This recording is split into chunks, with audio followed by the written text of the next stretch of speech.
All right, how's everybody doing today? I'm really excited to be here and to be presenting at Past Summit. We're going to be going through a lot of cool things in the next hour. So I just want to give everybody just a couple of seconds to settle in, get ready, and make sure you have everything all good to go. And then I'll dive into kind of a little bit of information about the summit myself and some other things that we'll be going over as well over the next 75 minutes or so. Like I said, I'll give you guys just a few seconds and then we will get started.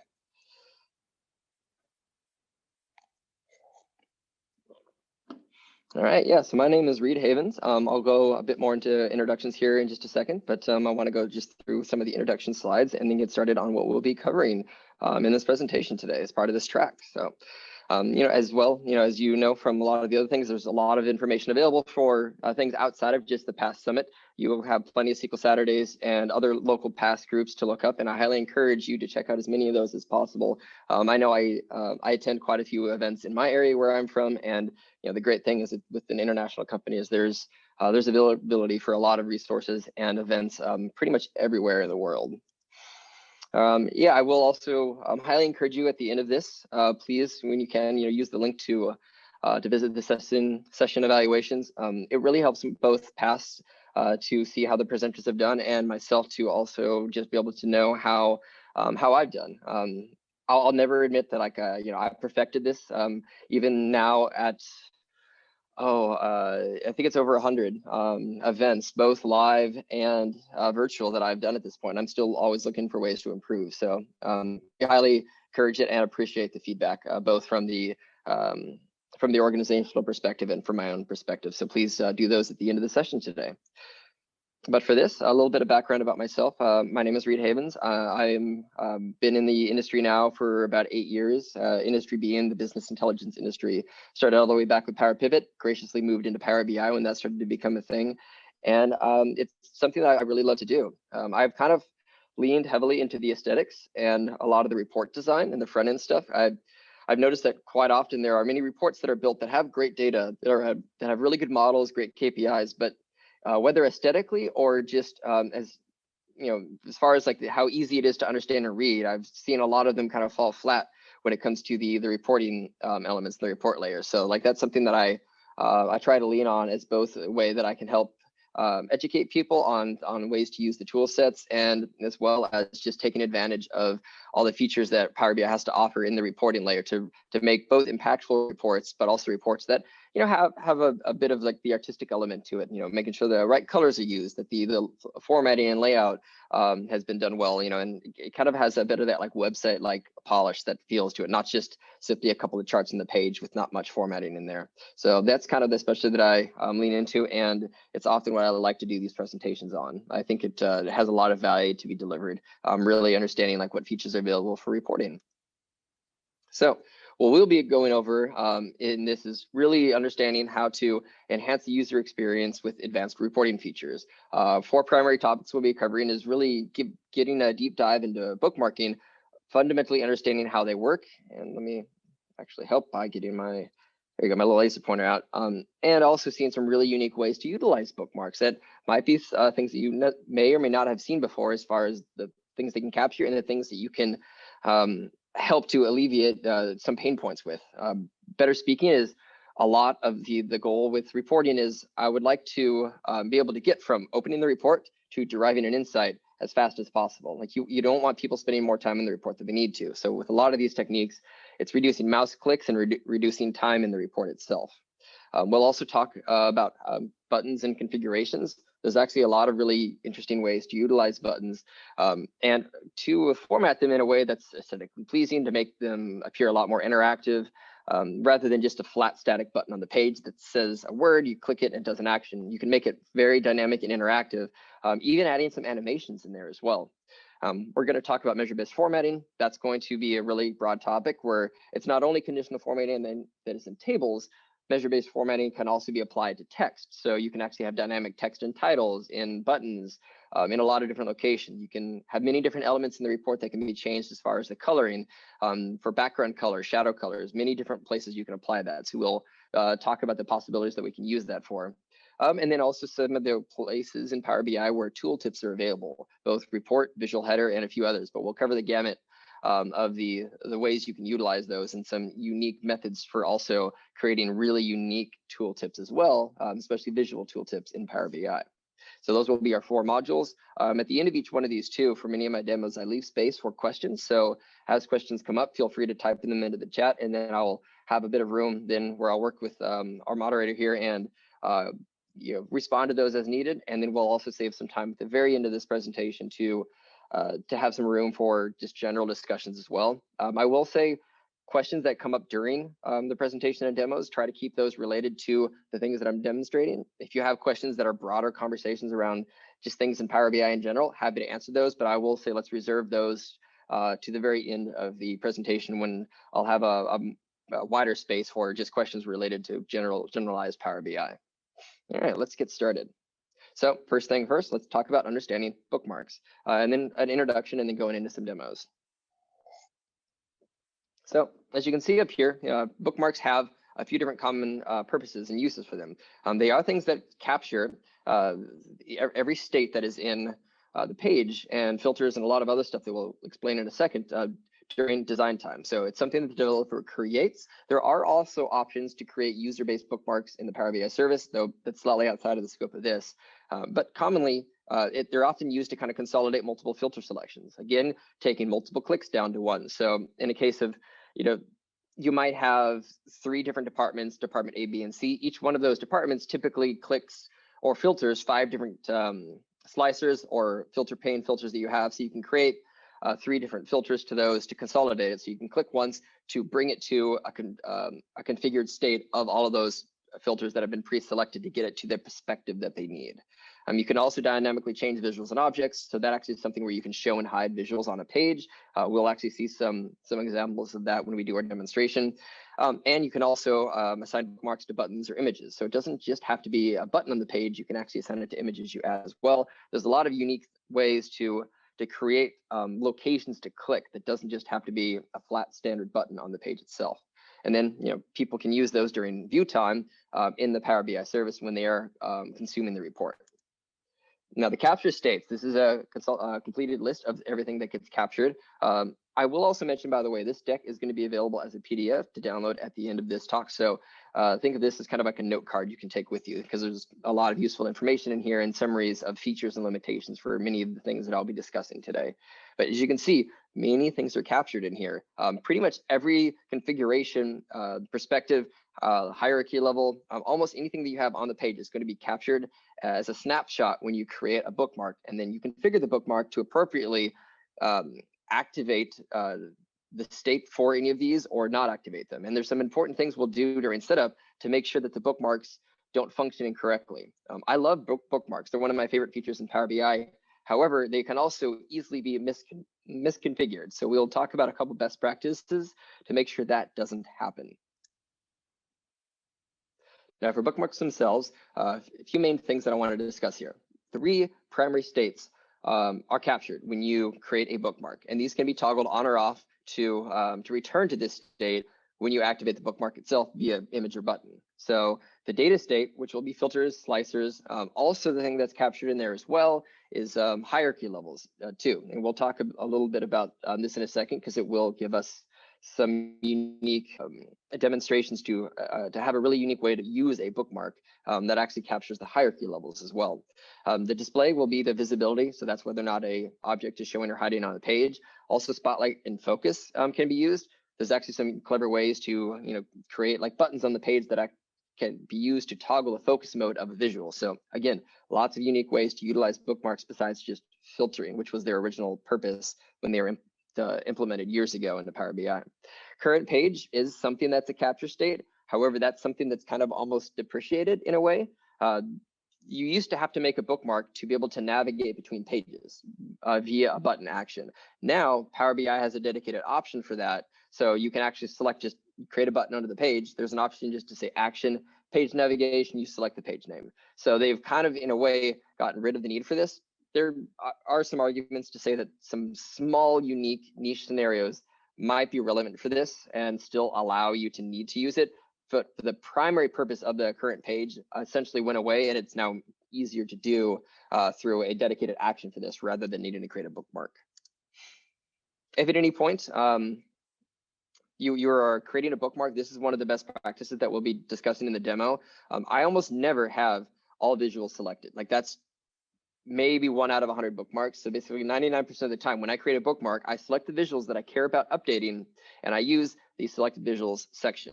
When we create it during the demonstration, I will help to clarify why this is so important, but this is one of those, the majority of the time, if not basically always, you should be using selected rather than all for your setting in the bookmark once created. So I want to revisit this later, but I'm mentioning it now to kind of reiterate and repeat this so it really sticks as to like, this is an important thing to do.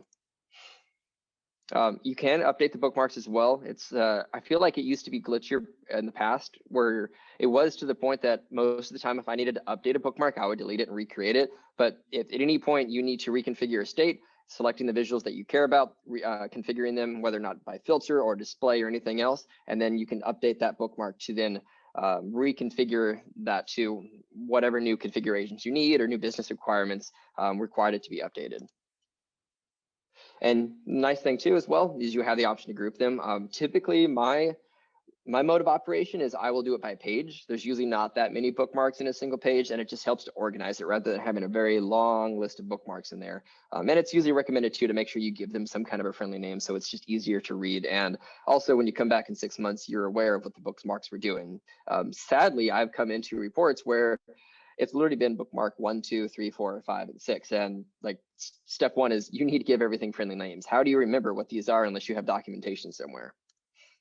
Okay, a couple of other things that are related to bookmarks. I've already mentioned it a little bit, but the selection pane is where the entire list of objects that you have on your page are contained. So this is the, similar to PowerPoint or anything else, you have a pane that just shows all the elements, whether or not it's a visual, a line, a filter, they're all contained over here. And this is where you're going to be configuring the visibility for use with bookmarks.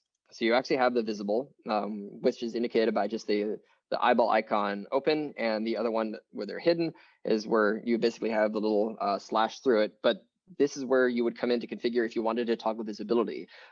Some common scenarios are swapping between visuals. If you wanted to have a bookmark that actually let you switch between, say, a line chart and a table, you could have them overlaid and then a bookmark to toggle the visibility of them. And we will be actually configuring those during the demonstration. But that's probably one of my favorite ways to utilize bookmarks, is to create kind of a 2-in-1 chart on a report where you could toggle between 2 different perspectives rather than having to have both visuals on the page at the same time, especially if the business requirements don't require them both to be there at the same time. If they would rather just have one or the other, you can create a toggle for that, and it saves room on the report page and allows you to have larger visuals. It's important as well, just like with bookmarks, groups are very useful to have. They behave very similarly to any other groups in Office, and a couple of nice things that come with those is the fact that you can now move them on the page together, just like on other Office products, and you can also copy and paste them between pages very easily or other reports. And it also just organizes it a lot better. I certainly know that with the amount of design and aesthetics that I put into Power BI reports, I can very easily end up with a lot of items in my list, and that can become very cumbersome and difficult to manage, especially if they're not organized. So having things that are grouped into sections, like in this case, if I have a title card that involves a background object, maybe a calculated card and a logo, I can group all of those together into something I can call the title card, which is the 3 elements that basically make up that visual that I have onto the page. It's just like with bookmarks, highly recommend that you give everything in here friendly names. If you add elements to the report, you'll end up with just things called button, button, button. They are not given unique names by default, but naming them to be the visibility button, the clear slices button, etc. So again, one of those things that I see commonly missed as a pitfall, and I would highly encourage you to just make sure your selection pane is open on the pages, and then that they are named appropriately to indicate what they are, what they're doing, or some breadcrumb trail for yourself later on. All right, so let's go ahead and demonstrate a couple of really cool examples for bookmarking.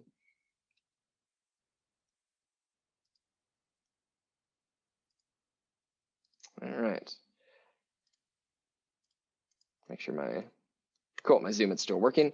All right, so what we're going to do for this first demonstration is I'm going to show you a unique way that bookmarks can be used in Power BI. So just traditionally, as I mentioned, bookmarks were first kind of designed to be used to basically filter things onto a page, but you can also use them to toggle visibility, and you can also use them to toggle hierarchies, as I was mentioning. So this came about as from a client scenario that I had where they wanted a button to be able to go from the top, as you can see here, from quarter to month to day.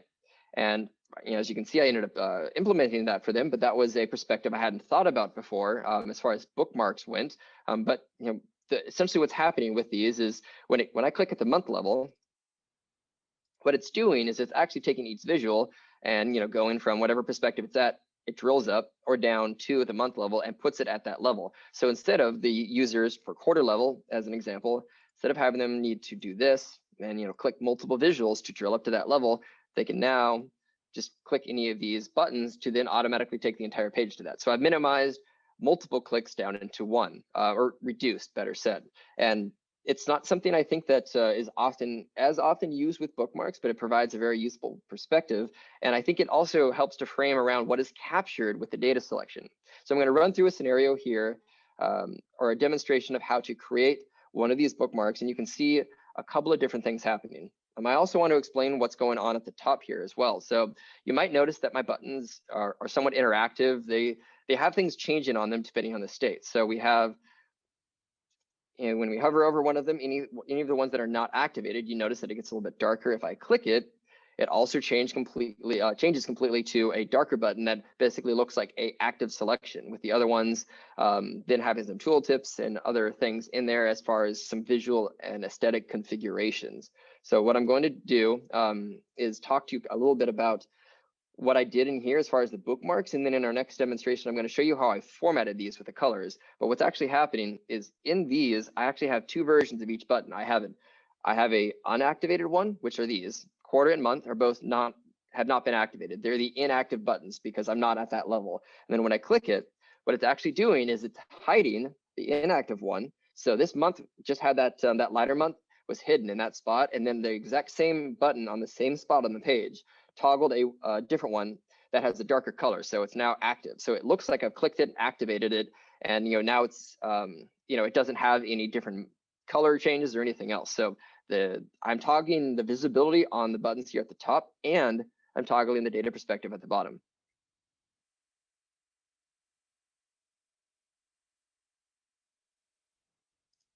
Yes. Okay. Yeah, good now? Just checking, was how long ago did it click off?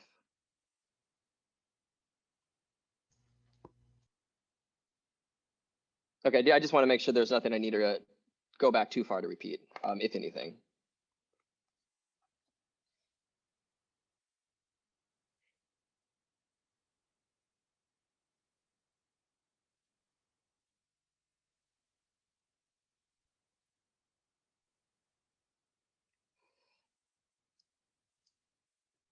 Okay. So did anybody see any of the demonstration that I had, or because I see 11:17 and I see which is 2 minutes ago. So it sounds like my screen share is working just outside of the last couple of minutes, correct? Okay, good. Yeah. So just to reiterate, just back on here, I basically have two versions of each of these buttons, active and an inactive version where the visibility is being toggled. So we're going to show by creating a bookmark how I toggle those, plus how I toggle the hierarchy levels. All right, we're going to come up to view, or sorry, view, and we're going to toggle on the bookmarks, and we're going to toggle on the selection pane, both of these. So as you can see, to start with, let's show the date buttons up here. You can see that I actually have two versions. I have my quarter selected and not selected, month selected, not selected. So you can watch over here with let me zoom out just a little bit. With the day button here, I'm just going to show you that I have two versions of this. You can kind of see the effects of that. I'm going to hide the not selected version. I'm going to hide the selected version. So you can see multiple versions of each one, and that's part of the things that I configure. So I want to make a bookmark that will return my page to the quarter state. I want all of my visuals to be at the quarter level, and I'm going to need to toggle the correct visibility for the right state for this quarter button. So let's start by going up and getting everything to the quarter level. These 4 visuals. There you go. 1, 2, 3, and 4. Beautiful. Okay. And I'm going to open this up. And one of the practices, let me zoom out just a little bit. Okay. One of the practices that I want to cover over here is making sure that we use the selected visuals feature. So I'm going to start by selecting the 4 visuals that I just configured for my hierarchy levels. Oh, and last thing I need to do is I just need to make sure my visibility for the right button up here is selected. There you go.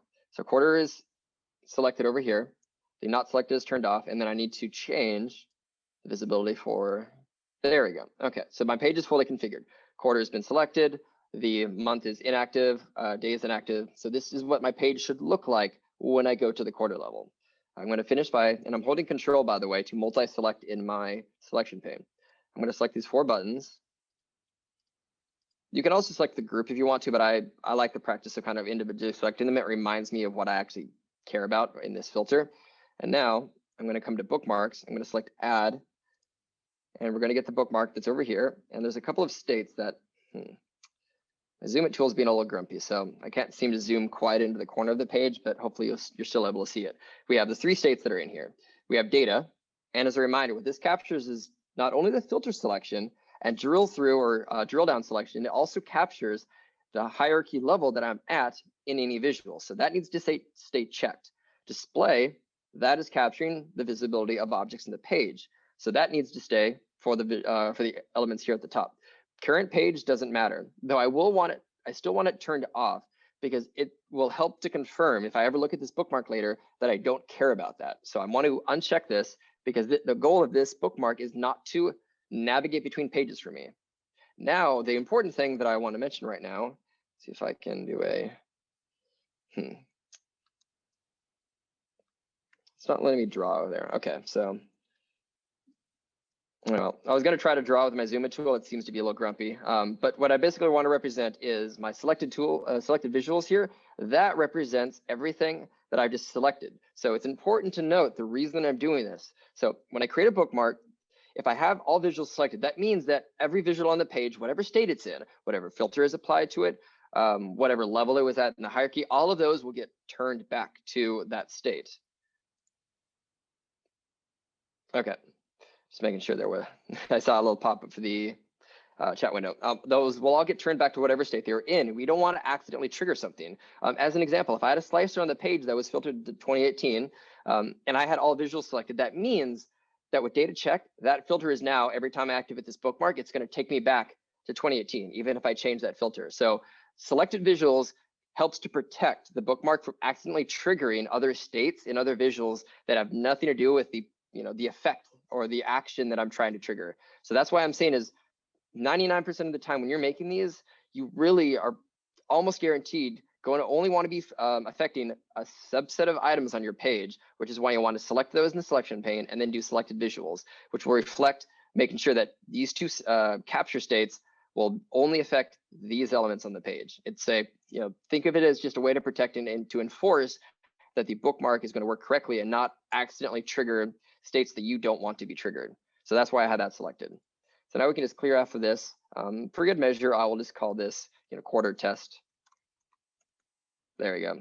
And now if I switch to like another bookmark, if I go to month, there we go, and I click quarter test again, you can see that it took me back to that state, reactivated the button at the top and the visibility for those. So the effect just simply looks like the buttons are changing their active states to correspond to the action that they're having. And it's now also changing the hierarchy levels for me. And what I like again about this is I think this is a less commonly used way to utilize bookmarks. It's for the people who've used them, filtering was kind of the first and foremost method out of the gate, but there's a lot of unique ways to utilize this. And I could easily have an entire presentation spending an hour and a half to 2 hours on just all the different ways you can utilize bookmarks. And I've done that before, but I think this is just one way to help you think outside of the box of some clever ways to utilize them and also see what they can toggle as far as those states.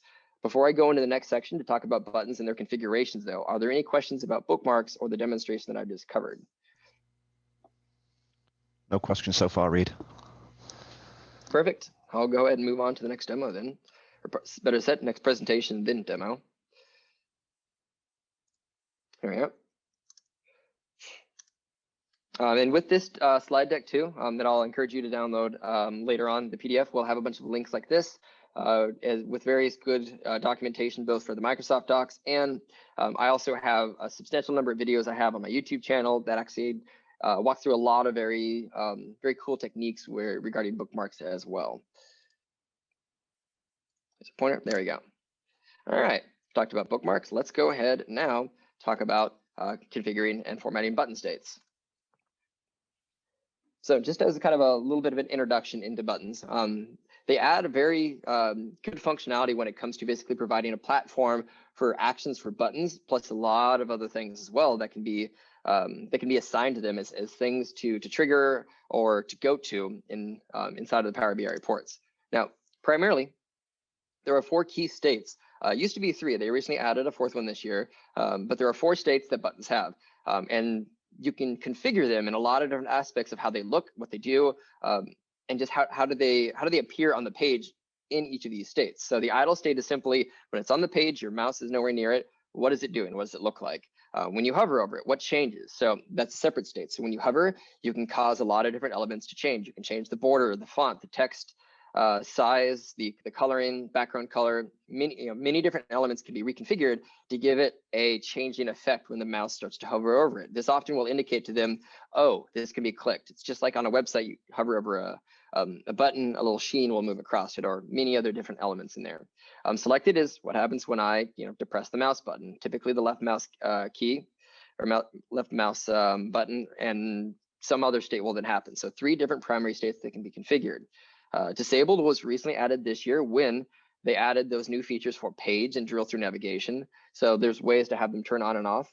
Time permitting, we will maybe talk about that a little bit, but the primary ones when it comes to design and aesthetics are idle, hover, and selected, because these are 3 things that don't have to be configured. You could just have a flat button on the page that just says, click me, and it doesn't do anything else. But if you want it to feel interactive and, add a bit of that like website-like experience, and some aesthetic quality to there, those are the things that you're going to be wanting to configure. A lot of actions can also be assigned to bookmarks. By default, when you add a bookmark to the page, the action that is assigned to it is the back button. Actually, interesting story. On a project that I'm working on right now, people were utilizing buttons for some other uses, but they actually didn't want any actions assigned to them, and it actually created some issues with the user experience because all of them, when they accidentally clicked on them, were sending them back to the previous page. So be careful if you add a bookmark to a button to a page that you do not want it to do anything with. It's not set to no action by default. It has the back button as a default action assigned to any new button on the page. So just make sure if you are using it for any other point besides an action that you actually disable that. You can go into the settings and toggle it off. You'll see that during the demo, but just know that this is the default action that gets assigned to it. And sometimes I've seen clearly that people have missed that occasionally. You also have quite a few other options besides the bookmarks. It can just navigate to a web URL. The 2 most recent additions, again, are page and drill through navigation. I am very happy they added these. It adds a lot of unique perspectives to be able to navigate around without having to use the traditional tabs at the bottom, or nowadays new page navigation over on the left. Excuse me. All right. As far as those go, basically just have a couple of slides that talks about the features and limitations of them, and now I'm just going to go straight into the demonstration. Where are we at? This one. And we're actually going to reuse this to finish it up. We've already talked about the visibility toggle on this. Now I'm actually going to go into the conversation of formatting. So I'm going to open up visualizations pane here. I'm actually going to, here we go. If I can get, I'm going to work around my zoom it slider noise. There we go. Now I can at least get into this section. So let's go ahead and select one of these items right here. So I'm going to start with the fill. So as you can see, there are 3 different colors. There is the idle, there is the on hover, there is an on click, 3 different states. So you can see with every single one of these in here, you will have the option to configure any of those 3 primary states. So my fill, if I look at my default, you can see lighter color. If I go to my on hover state, it's a darker color. On press, even darker color. So it goes between those 3, and then that depressed color is the same state that I click it, then it toggles the visibility, this gets hidden, and then a button that looks just like this in the same location becomes visible with that color assigned to all three states. That's what this one has, is the idle, on hover, and on click state all has the same color. So it removes the interactivity, so it makes it very clear that this button shouldn't and can't be clicked because you have already activated it. So I personally like to use color. Back in the day, I did used to do some tricks where I would have the border it would get thicker, and I would have the font size get smaller. So it created a pseudo 3D effect to make it look like I was clicking a physical button in, like a key on a keyboard. But in general, I think myself and both the industry have kind of moved away from anything that looks 3D. So I really like the flat aesthetic that just doing colors has. It still creates an effect of clicking, but it's not creating any kind of fake 3D pop-ups for that. My one exception, obviously, that as you can see right in front of us, is I do sometimes like to use shadows for a bit of an effect, but I just didn't quite like that 3D effect in the buttons themselves. So I default to color for my effects that I do for most of these. All right. And will mention a few other spots in here. Like I said, the text, pretty much every one of these has an option to configure any of these different colors that you can have in there. So, different text of those. So you can even have something where you can have the text change to like, you can click me or something else, depending on your preferences, the organizational preferences, but there's so much flexibility to configure these in a lot of different ways with these buttons. All right, now I'm going to go and demonstrate now some, I'd say like really cool features with buttons, certainly some unique ways to configure them and even add some actual animations into them. But before I do that, at a fundamental level, I can actually probably just see up here, it doesn't seem like there's any questions related to the default state. So I'll go ahead and move on to my next section. And I have a bunch of button demonstrations that I want to talk about, but this was one of my favorite ones that I was able to do over the summer. I ended up figuring out ways to, as you can see, actually add some cool like animated button effects.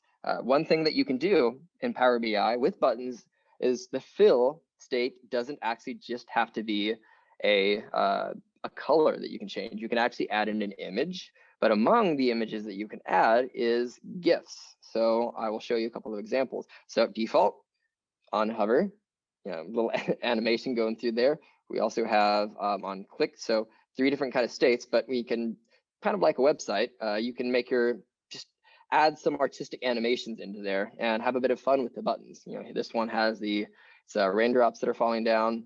Like I said, I ended up playing around with a bunch of this stuff. I actually had a lot of fun doing this. Much of my value and reward for myself comes out of like figuring out artistic ways to utilize these things. So, and with these down here, they're sheens. They're button sheens that I have. One that just has a sheen go across. These ones have the same button sheen that also passes back and across the color between the two, and they're GIFs, so they repeat, which is essentially how I ended up making a lot of these. And just because I am a bit nerdy, I made a little hyperdrive as from the Millennium Falcon on the bottom one, just because I can. Obviously, that's not one I'll probably ever put in an actual report, but I just wanted to see the possibilities of it.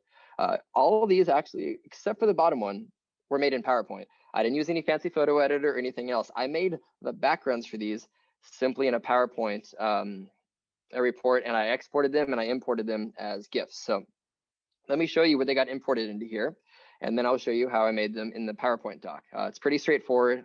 That document's also available to download in my blog files section. So if you actually are interested in these, you can download this file and the PowerPoint deck that has little animations in there as well. So let's go ahead and take a look at this one. If you notice over here in the fill section, instead of putting a color in here, you have an option to add an image.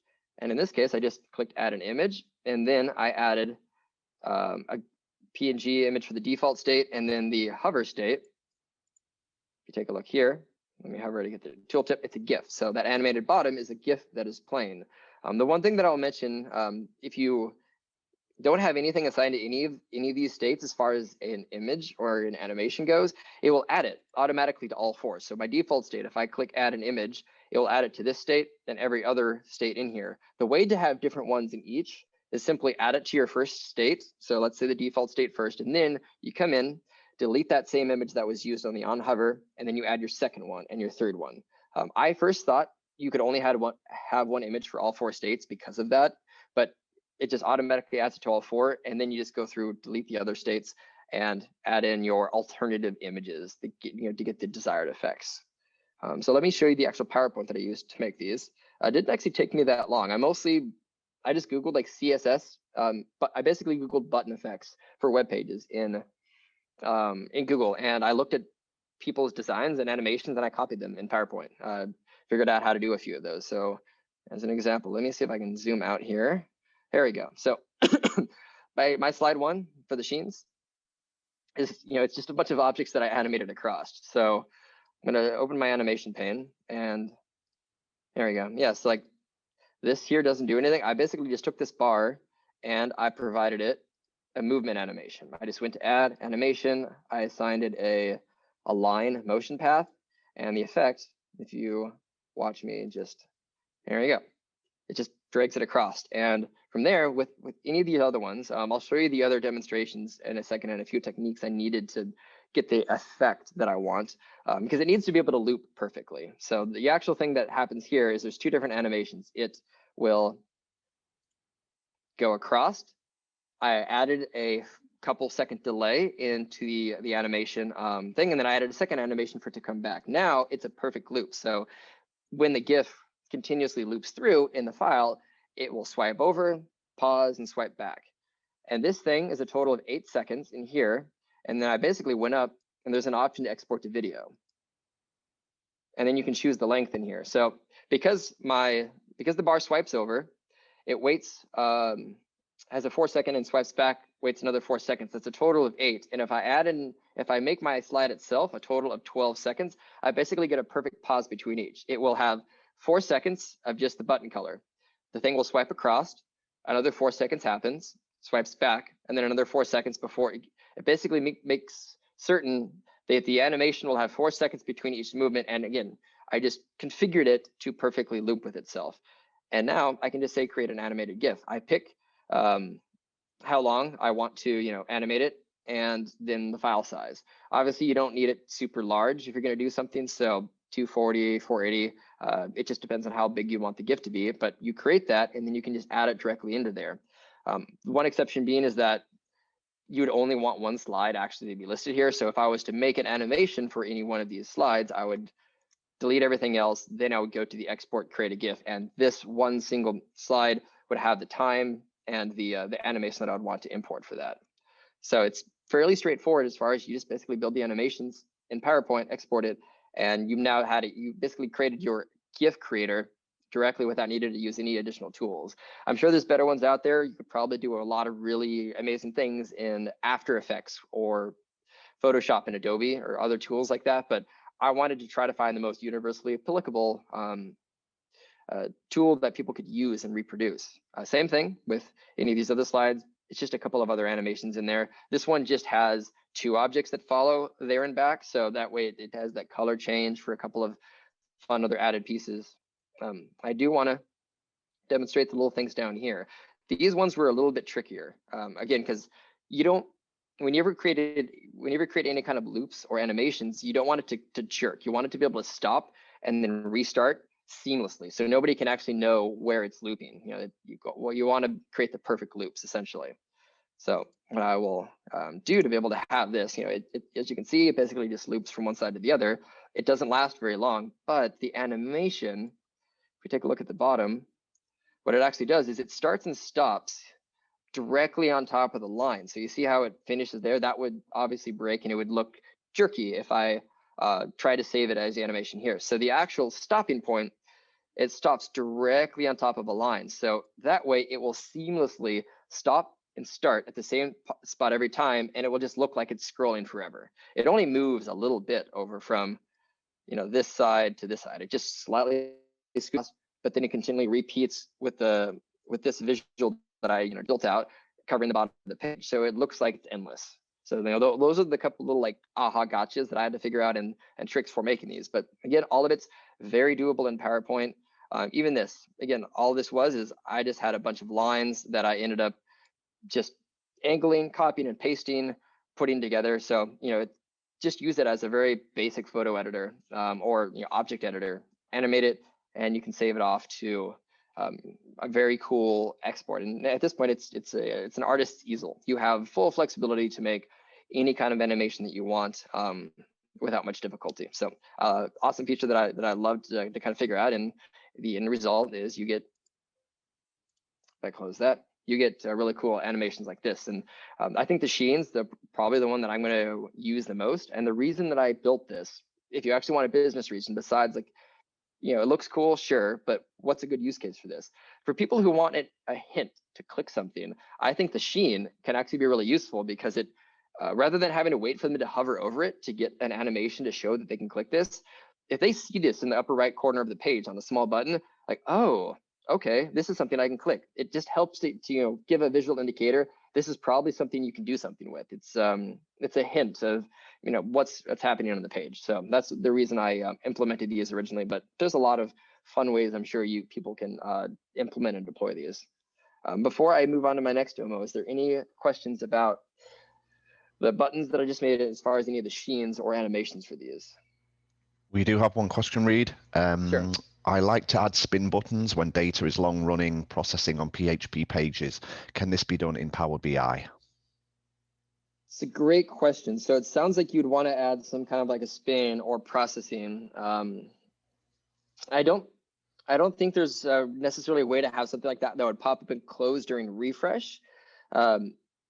If you can elaborate a little bit on the scenarios that we're referring to, because the only time I can think of in Power BI where things would be refreshing is when the model refreshes, and that you know, that usually should only be happening like at midnight or you know, not typically when the person is consuming the report, unless you're referring to a report that's slow. So they click a slicer and it's taking like 10 seconds or something like that for the page to refresh. If that's the case, again, I don't think there is a way to have something pop up. Besides, all the visuals will have little spinner icons until they recalculate, but there's nothing to have like center of the page to do that. Alternatively, if that is your scenario and it's going that slow, I think then that is a case when you should be looking at the model and optimization, because a well-built model, even off of hundreds of millions of rows of data, should still only take between 2 to 3 seconds per slicer. It should not be taking anything longer than that. Otherwise, there's going to be a way that you can either optimize the DAX or the data model to get it to work fast enough that you should not need a spinning you know, wheel to tell people that things are calculating. Okay, thanks, Reid. That's the only question for now. Perfect. So what I'm going to go ahead and do now for sake of time, I'm going to move on to the next module on tooltips and a couple of other things in conditional formatting. Time permitting, there's sometimes I have time to get into the drill through, but what I will have is references for you as well to visit these later on your own if you are interested about some of the other button functionalities, because it's, again, one of those topics I could spend an hour alone just on buttons. And like I said, some references that will be available as well as some playlists that I have on YouTube. But again, encouraging you just when I get to the very end to be able to download the PDF for this. All right, applying measure-based formatting. Let's talk about some fundamentals for this. So a couple of primary ways that you can apply conditional formatting to visuals, tables, and matrices in Power BI. This is the kind of the first wave out of the gate for conditional formatting before they added a lot of other really cool places that you could apply dynamic formatting.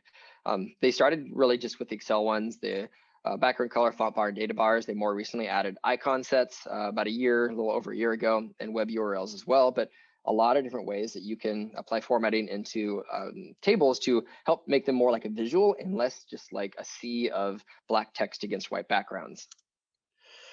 And there's two primary ways you can apply them. I typically, like you just saw in the animation, I usually apply them directly from the measure inside of the well in the fields pane, but you can also access conditional formatting from the format pane as well. It takes more clicks to get there, so it's usually not a location that I ever go to myself to do any configurations, but it is available there. I do want to run through the principles around each one, what settings you have available for you. So background and font color are identical, other than the fact that one applies it the logic to the font, one applies the logic to the background.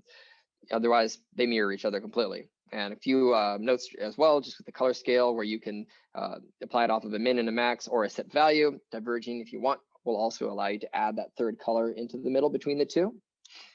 There's a few other things that you can do besides the scale. You can also apply it by rules. It's basically a series of kind of if-when conditions that just checks through sequentially, and you basically assign the color that happens depending on what the conditions are met.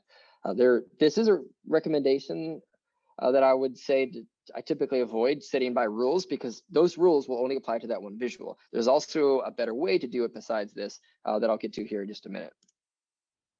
And I'm not going to go through every bullet on every slide here, because think of this more as more of documentation that you can take with you if you choose to download the PDF at the end. But it gives you a full snapshot and features, and again, limitations of every single item that we're discussing. Field value is my favorite way to apply. What this allows you to do is, rather than your rule logic being set up in the UI in the visual itself, you can create a measure that has an if-when statement with some checks, and you can specify what hex color you want to be returned. So now you have a measure that can be reused in multiple visuals to change the colors, rather than having to redo that same logic, let's say in 5 different locations if you use the rule setting. So the same logic can be kept either location, but the reusability of storing that logic inside of a measure just means that you're going to have a lot less development time, and you can reuse the same logic.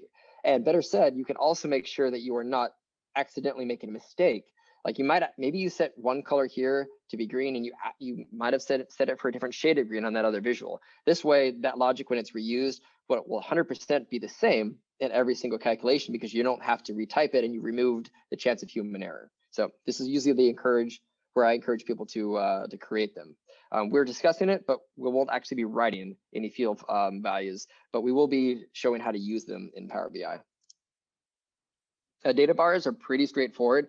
For the most part, you just have a couple of settings in here to toggle. Not too much configurations can occur, besides, I think, one of my favorites, which is just showing the data bar only, kind of turns your column from a number into basically just a KPI column, which can also be very useful. But other than that, like, this is one of those, sets up in just a couple of minutes.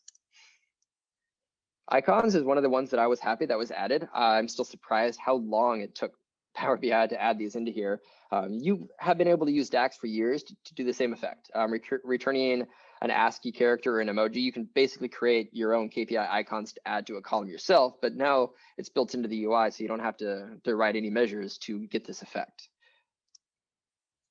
Web URLs, kind of the name implies, it basically allows you to take a column or a measure and create a clickable link on it. So you can say, hey, show this value, but have this clickable link attached to it. And that can be row contextual. So you can actually, with DAX, create some kind of logic to be able to, concatenate like parts of a URL together to have, let's say, a website string with the ID of the product, and that will take you to the product page or things like that. So in this case, each one of these might take you to a unique page that would then show like product information for the organization. So really useful to be able to create that continuity between a report and other details that are outside of Power BI related to that. Like I said, each link will basically turn into an active link row. Subtotals and totals just got added earlier this year. That's been requested for a long time. So they finally implemented that in Power BI. When you actually turn it on, I'll show you here. A couple of things will be fixed that can't be like worked around. It's like the thresholds and ranges must be, must be manually set when applied. And the reasons for that is the mins and max don't work, because now you're trying to tell it to look across multiple levels. So is the min and max supposed to be at the lower level? In this case, the type of item that it was, is the min and max supposed to be related to the country? So it can't auto calculate those, because it's across different levels of different ranges. So when you set values to totals at all, as far as the conditional formatting goes, you have to provide it a fixed number of whatever the range is, based on any requirements that you have. So like that's the one limitation to this at the moment, is it won't have auto-generated ranges. It has to be a fixed min and max for whatever rules that you've set up. There are some other applications that I've mentioned before. So you can apply conditional formatting to the font color on many different things in the title, the background of a visual, the shadow can also have dynamic color applied to it. Pretty much almost anywhere in Power BI where you see usually a color that can be assigned, you'll often see this little f of x symbol next to it, which means that you can actually apply logic to have that color not just be fixed, but change maybe depending on some metric, which means you can basically turn that, the color into a KPI for you. Go from red to green, or more friendly colors if you're using a visual that's configured for any kind of color impairment. And you also, as well, have some options for the title text and some text values where instead of having a fixed title, you can have dynamic titles assigned. And both of these will basically be based off of traditionally field value. The colors can use color scalar rules, but again, field value is kind of key when it comes to reusability. So again, when you have the option, I'd highly encourage you to keep any logic that you build for conditional formatting, typically in a measure for this. All right, let's go ahead and demonstrate conditional formatting.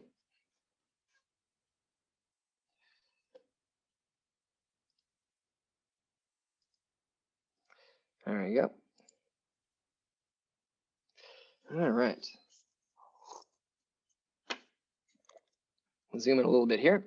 So you can see a few different spots that we apply to some conditional formatting. So this is kind of the end result, and I'm going to walk us through a couple of scenarios of where we can apply these and just see the applicability and how easy it is to incorporate those.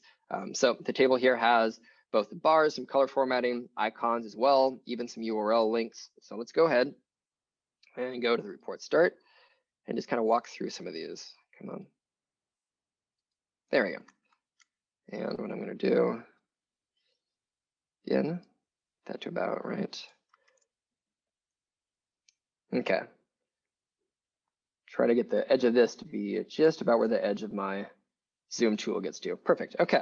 So we're going to start by applying some conditional formatting to this table. Just a little bit. There we go.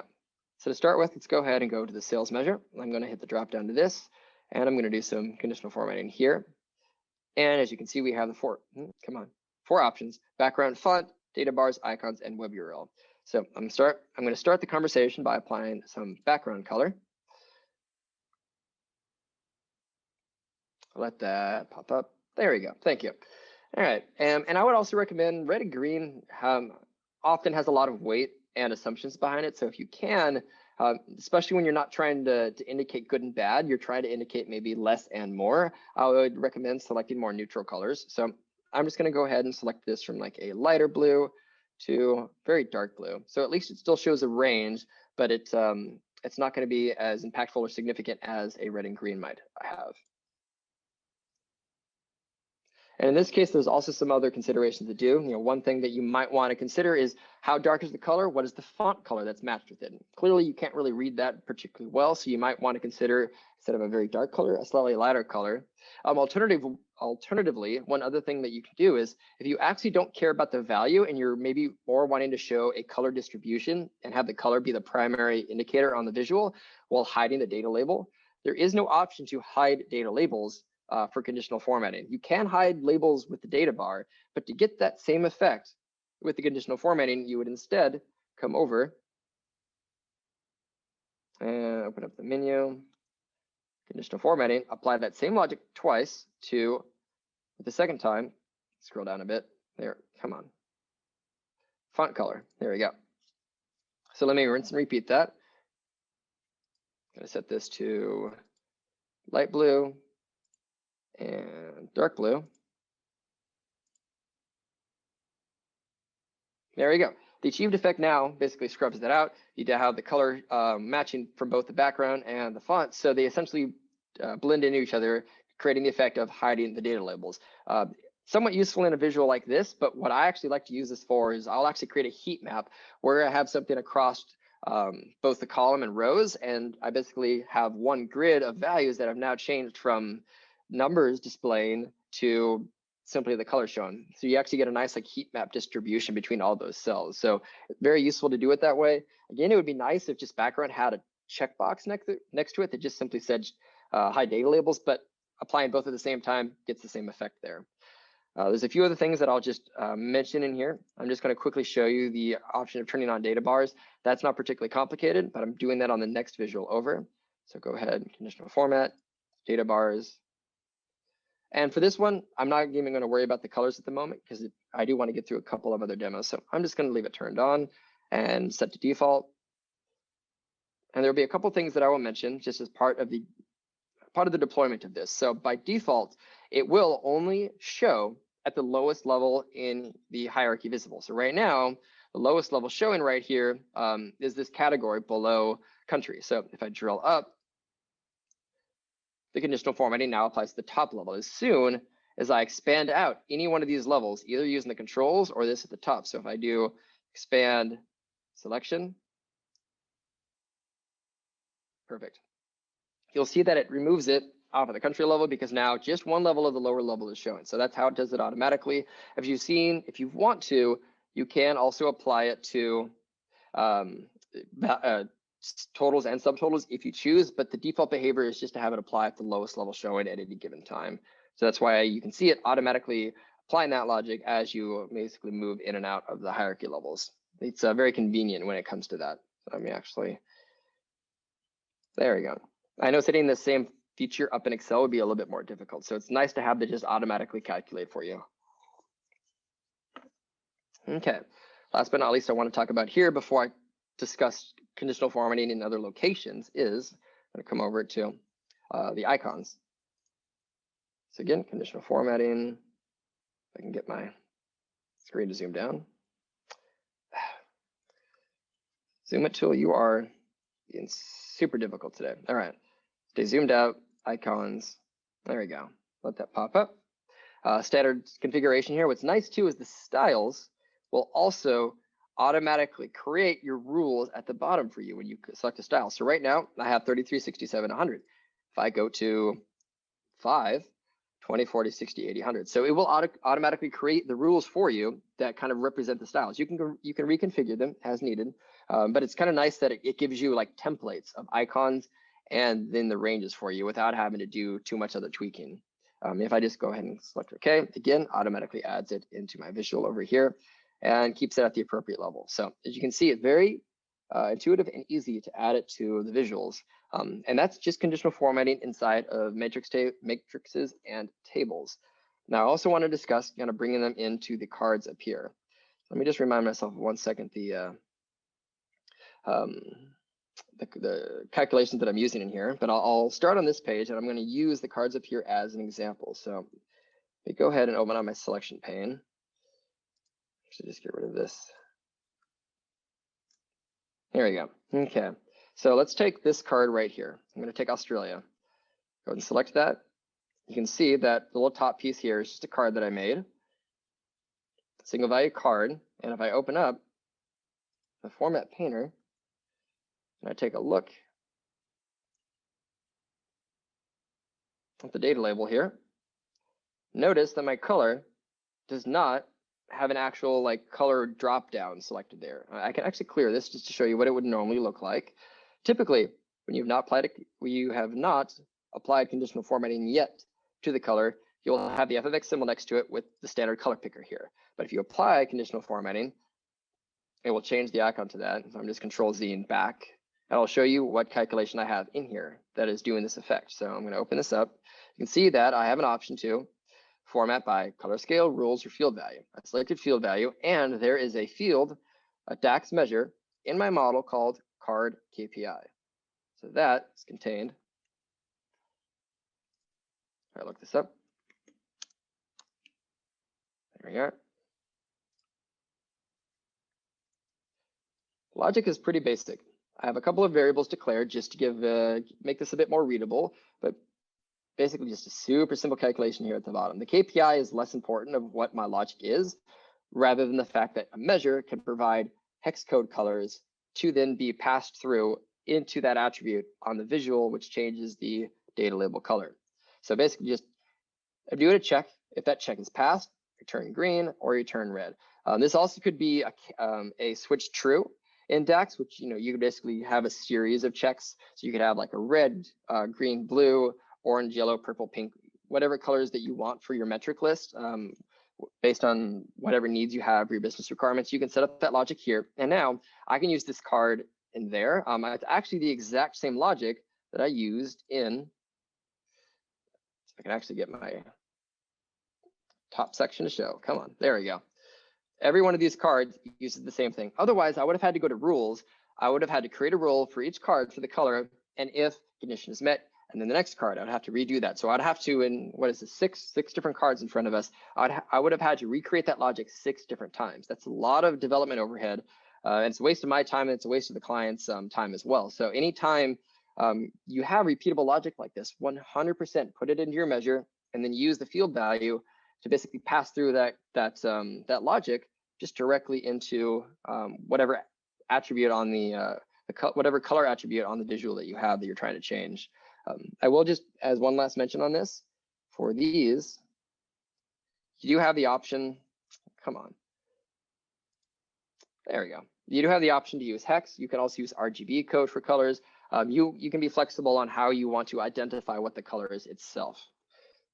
All right, let's go ahead and, okay. Are there any questions related to this?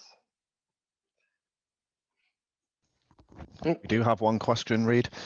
Sure. Have you heard if Power BI Desktop will be able to unpin the tools menus or have better multiple monitor support? I'm always having to resize between my dual monitors to get the report large and all the toolbars I need visible.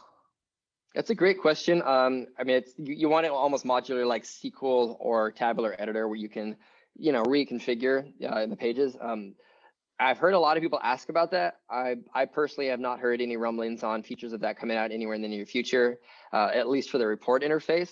I will say that there are some really cool new tools coming out, like some updates to tabular editor that's coming out later this year for at least model development is going to have some really cool new features that are going to be a lot more useful for multiple monitors and a lot of other environments. So at least from that perspective, there will be some model development tools that will be helpful, but I haven't seen anything for report development that would help with that modular type of configuration that you're talking about.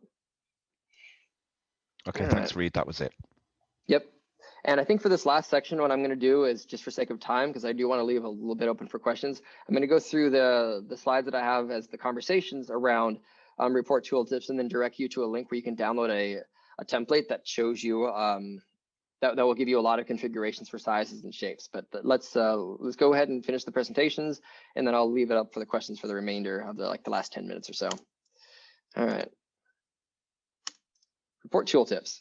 So traditionally in Power BI tooltips were essentially the pop that you get here or in any visual, where you get a card that has text that basically tells you the filter context. Like, these are the elements and the data that is being displayed to render this column, this bar, the pie chart that is on the map visual here. And it basically just helps to provide more contextual information without cluttering up the visual. One nice thing about them, though, is that you can not only represent them by the information you see here, you could also have them represented visually. You can create a page in the report, configure it down to like a small frame, like 240 by 320 or tall and wide. You basically can configure a small report page, configure it to look like a tooltip, and then you can attach that to the visual. So when you hover over it, it doesn't render text, it renders another visual on another page. There's actually a great example of that heat map that I was mentioning, where if you color the background and the font, you get a really cool heat map-like effect that can help show you distribution of data, clustering, and patterns, when you want to call that out. So just kind of mentioning that there. But they're very useful, and I often love implementing visual tooltips because I think it can provide a richer user experience besides simple text values. Configuration for them is really straightforward. When you make a new page, you basically go to the page settings, and as long as tooltip is turned on, then when you are configuring the tooltip for visual, there's an option to add a page, and this page will be showing in a dropdown for you. So it's very straightforward. I have a video that walks through exactly how to do this, but creating it and turning it on takes only a matter of maybe 30 seconds or less.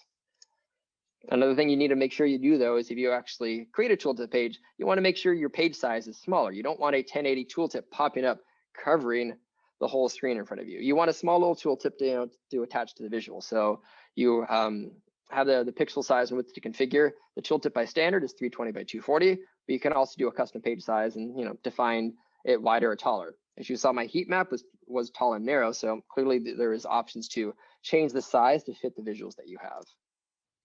There are a couple of other tooltips available. The visual header was added about 1.5 years ago, and that allows you per visual to add tooltip text that can pop up to help explain the visual, whether or not it's explaining the data, maybe explaining some monthly variances, or just gives you information about the type of visual being used. It helps to guide the users and explain what they're looking at or what the visual is trying to present to them. Same thing. It is a little buried with the visual header. I will mention that you first have to come to, I'm trying to get my laser pointer. There you go. You first have to come to the visual header pane, open that up, and all the way at the bottom, there is a toggle for visual header tooltip. And when you turn that on, then you actually get a visual header tooltip menu that will show up at the bottom to then configure from there. And that inside of it has options on whether or not you want to attach another page to it, or you just want to type in native text. By default, what you have is 250 characters as a limit. But if you want to get around that, or you wanted to add in your visual header tooltip some other visuals and other stuff, you can actually create a report tooltip page and then assign it in here from the dropdown, like show me page 2, or whatever your tooltip page name might be, and then that will then pop up at the top of the visual header rather than just flat text. Because sometimes you maybe want to display more than 250 characters.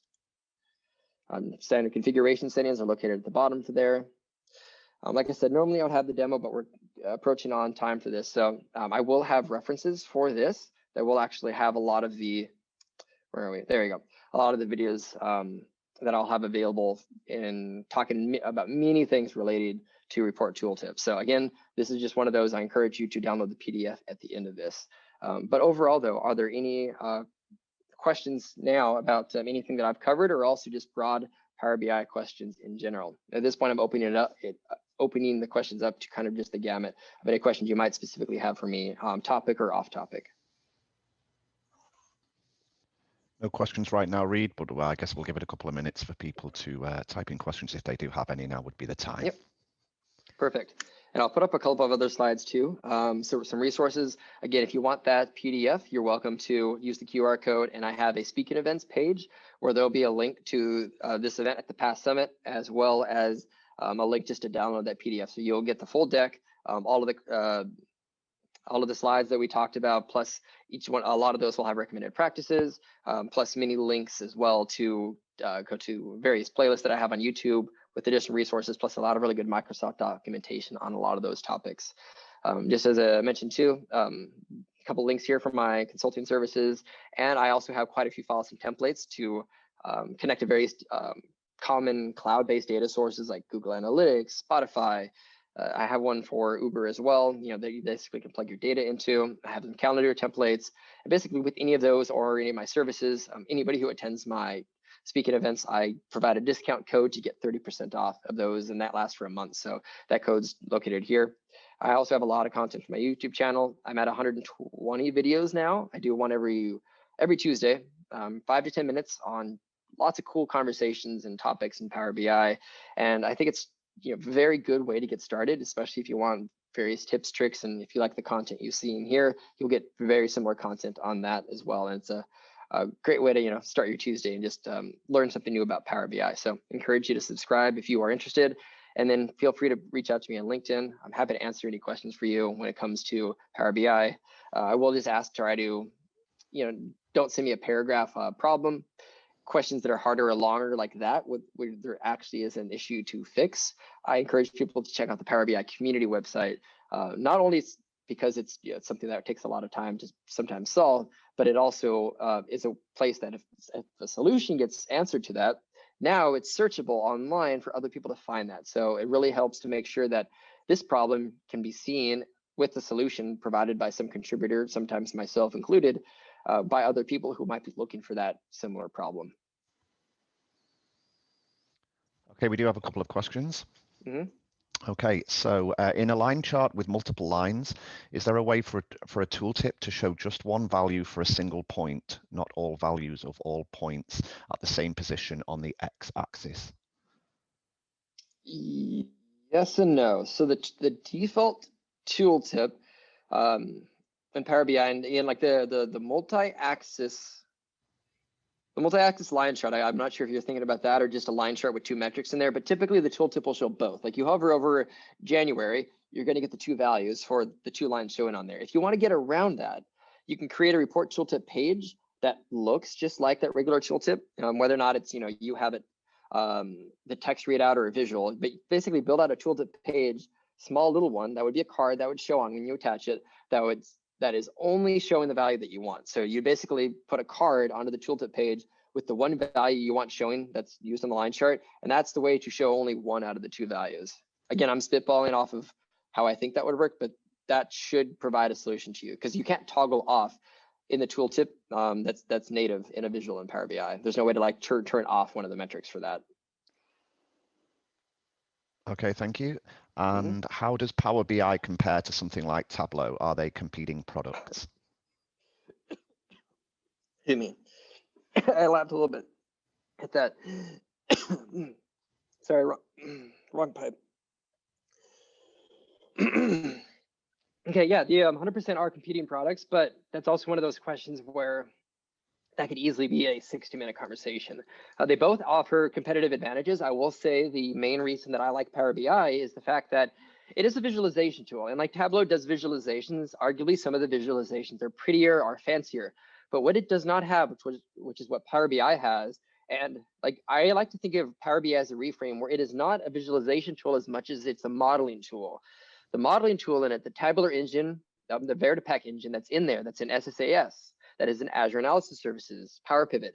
That there is no competing product for that. That's nearly as good for that on the market with any company anywhere. So, there's going to be pros and cons to any tool, period. And like it's good to have competition. It makes sure that both of these continuously develop and get better and improve.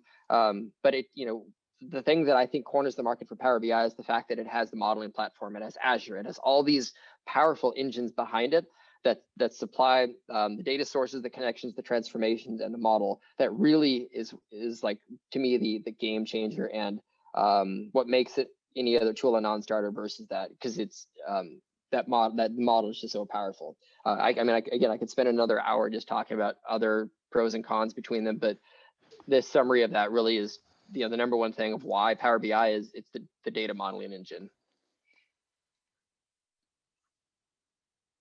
Okay, and that's it so far with the questions. We have had a couple of people talking about the QR code, and that is available right now. If it's not scanning for people, we will have that looked into shortly, and we'll get you a response. Oh, and another question just come in. Okay, perfect. And if there's at any point there's a slide that that you need to show up either for the survey code or the that prize QR code, you're welcome to take over and share that too at this point. Okay, and does the visual tooltips such as the heat map impact the page performance? If it can, any recommendations to keep optimum performance? It's a good question. Even yes, and in an extent, there might be a slight performance impact of loading visuals on a page rather than just loading a card tooltip.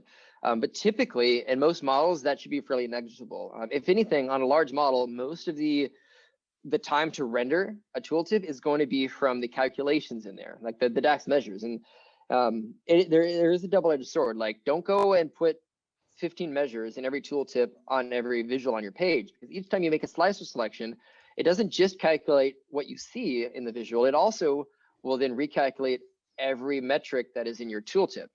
Think of all of those as being calculated in a virtual table behind the visual that's just displayed either as the elements like the bars, the columns, and then what's in the tooltip. So that's where the most performance impact comes in, is the metrics and the size of the model. Whether or not it's loaded on a card with a row of text that says 2500 versus that same value maybe being displayed on a page, not too much of a performance impact between the two. You might have a few milliseconds difference, but it generally is fairly negligible. Outside of, again, like the one pitfall I'd say avoid is too many tooltips with too much information being loaded on too many visuals on the page. Then it's going to start to slow down. Okay, great. And for those who are looking for the QR code, it is going to be coming up shortly. So if you just hang on, you will see another QR code coming up at the end for the competitions.